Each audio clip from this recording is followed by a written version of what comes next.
আসসালামু আলাইকুম আমার প্রিয় ভাই ও বোনেরা, আশা করি দেশ এবং দেশের বাইরে যে যেখান থেকে আমার এই ভিডিওটা দেখতেছেন সবাই অনেক ভালো আছেন। আমি আপনাদের ময়মনসিংহের শিখা পায়া পড়ছি ময়মনসিংহের আঞ্চলিক ভাষা লইয়া একটা ভিডিও আপনাদের সামনে উপস্থাপন করবার লাগে। সাথে আপনাদের শিশির ভাইও আছে। প্রত্যেকদিন সকালবেলায় আপনি শিশির ভাইয়ের সাথে লইয়া আমি হাঁটতে হাঁটতে একদম মায়াপুরি ময়মনসিংহ জয়নাল আবদিন পার্কের একদম নদীর কিনারায় কিনারায় হাঁটতে হাঁটতে আমার অনেক বেশি ভালো লাগে। আর এই তো হাঁটতে হাঁটতে একদম এদিকে আয়া পড়ছি। সুন্দর একটা ফুলের বাগান, ফুলের একটা নার্সারি, এখানে সব ধরনের গাছই আছে। এই জায়গাটা আইলে যার যত বেশি মন খারাপ থাকুক অনেক ভালো হয়ে যাবো। আমি নিজে এটা প্রমাণ, আমার যতই বেশি মন খারাপ থাকুক হাঁটতে হাঁটতে যখন এই জায়গাটার মধ্যে আমি আয় পড়ি, এত এত ফুল দেখলাম আমার মনটা অসম্ভব ভালো হয়ে যায়। এইদিকে আইছিলাম মূলত নাস্তা নিবার লাগে। নাস্তা বানাইতে বেটা ঘর অনেক দেরি হইতেছে। নাস্তার অর্ডার দেওয়া পরে আমরা একটু ওই নার্সারিতে আইসি। পরে শিশির ভাই শিশির ভাই আর আমি একটু হাঁটাহাঁটি করতেছি নার্সারির ভিতরে। অনেকক্ষণ হাঁটাহাঁটি করার পর দেখি যে লেখা আছে এনে কোনো রকমের ফটো তোলা যাইতো না। যাই হোক শিশির বাইরে আপনার শিশির বাইরে আর ওই কথাটা কইছি না, কইলে হ্যাঁ আর ওই জায়গার মধ্যে এক সেকেন্ডও খার হইতো না। বা তারপরে আপনার শিশির বাইরে এই কাহিনীটা কইছি। যাই হোক এন থেকে যাই আমার নাস্তা বানানি হয়ে গেছে। নাস্তাটা লইয়া বাসা, মেয়ের আজকে আবার পরীক্ষা আছে। এদিক দিয়ে তো আমার সেরি মিম পরীক্ষা দিবার যায় ছোট বাচ্চা নিয়ে। আমি আর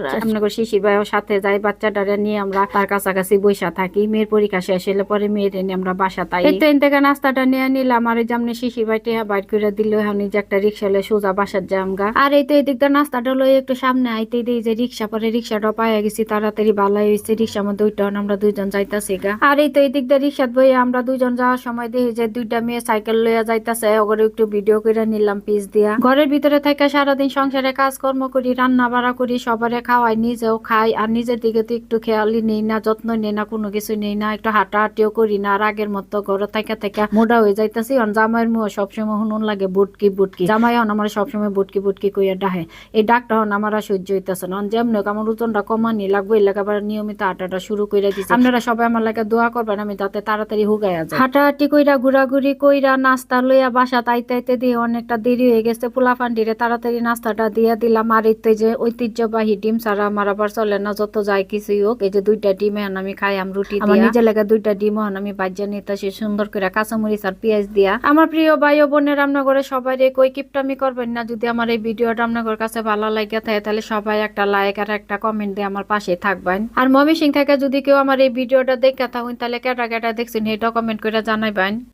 আর এই যে কাঁচামরিচ পেঁয়াজ দিয়ে ডিম ভাজলে ডিমটা একটু কড়া করে না ভাজলে আমার আবার ভালো লাগে না। ডিম ভাজবার যে একটু ডিম আবার পইরাও গেছে, এই ডিমটাও আমি আবার তুললে নিলাম। রান্না বাড়া করবার গেলে এটা চুলার থেকে পইরা যায়। এই কারণে আমি সবসময় চুলার চারটা পা সুন্দর করে মুচ্ছা রাখি, যাতে পইরা গেলে কোনো কিছু খাবারের জিনিস সাথে সাথে আবার উঠাইতে পারি। আপনাকে সবার সাথে আবার আমার দেখা হইব অন্য কোনো ভিডিওতে। সেই পর্যন্ত সবাই অনেক বেশি ভালো থাকবেন। সবার লাগে অনেক দোয়া রইল। আর আপনারা সবাই আমার লাগে দোয়া করবেন। আসসালামু আলাইকুম।